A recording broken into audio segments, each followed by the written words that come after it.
Bore da blwyddyn 3, rydw i nawr am esbonio tasg mathemateg rhif 1 i chi. Felly, yn fan hyn mae gennym ni rhestr o pethau i chi ffeindio y tu allan. Felly, beth yn mynd i fynd drwy'r rhestr? Yn gyntaf, rhywbeth crwn, rhywbeth siap, cylch, lle yn fod yn unrhyw beth defnyddiwch eich dychymyg. Rhif 2, pren sydd yn fwy na 30 cm o hyd.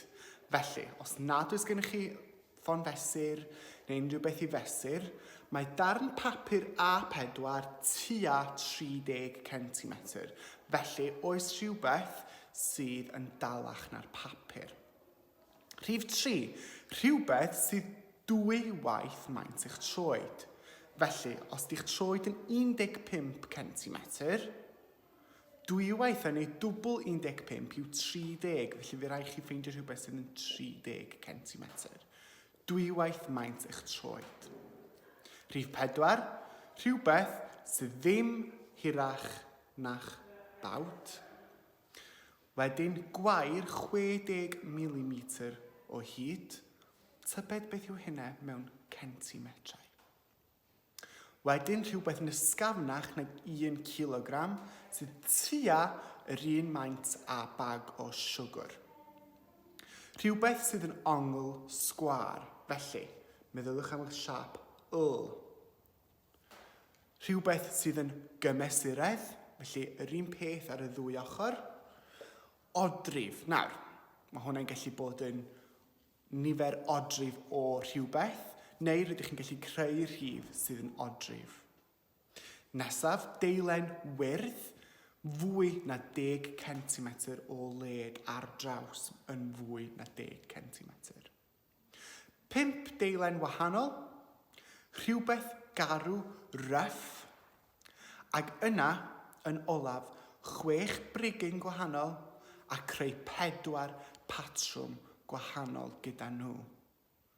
Pob lwc, rydw i nawr am osod yr her i Mrs Drake a finnau. Reit, Mrs Drake, mae gennych chi 1 munud i ffeindio pethau'r rhestr. 3, 2, 1, ewch!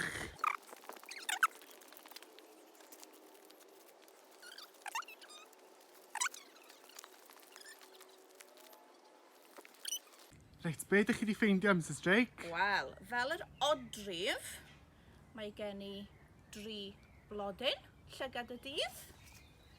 Fel rhywbeth sydd yn llai na fy mawd, mae gen i ddeilen pitw bach. Ac fel rhywbeth garw, mae gen i y brigyn yma. Arbennig.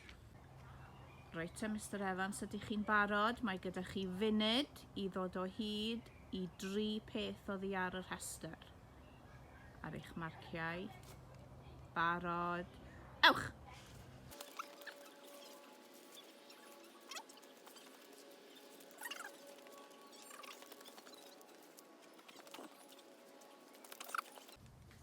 Felly, Mr Evans, ydych chi'n gallu esbonio beth ydych chi wedi dod o hyd ydyn nhw? Felly, ar gyfer y brigyn sydd yn fwy na 30 cm, Ydy wir. dyma rydw i wedi ffeindio.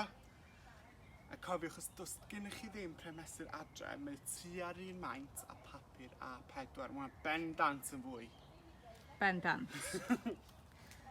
Ar gyfer ongl sgwar, dwi wedi edrych ar cornel y bwrdd, lle mae fel siap L.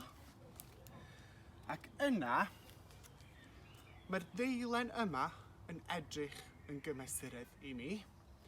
Felly, mwyn gwneud siŵr i fod o, dwi'n blygu fod dros ei hun. Dydy ddim yn plygu dros ei hun yn berffaith, felly'n anffodus, dydy hwnna ddim yn gymesuredd. Hen dro, syniad da, dim ots.